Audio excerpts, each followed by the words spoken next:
শীতকালে ২ টাকা দামের গুলি পিঠা আর ডিম চিতুয়ার জন্য বিখ্যাত বাজারের এই দোকানটি।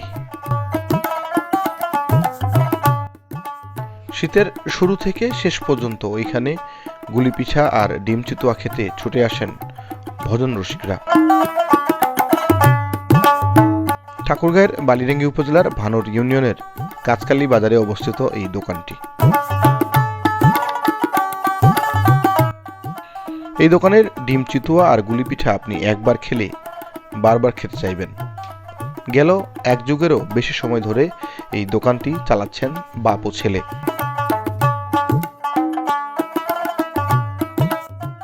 এই দোকানের ডিম চিতুয়া আর গুলি পিঠা কে কে খেয়েছেন জানাবেন কমেন্ট করে।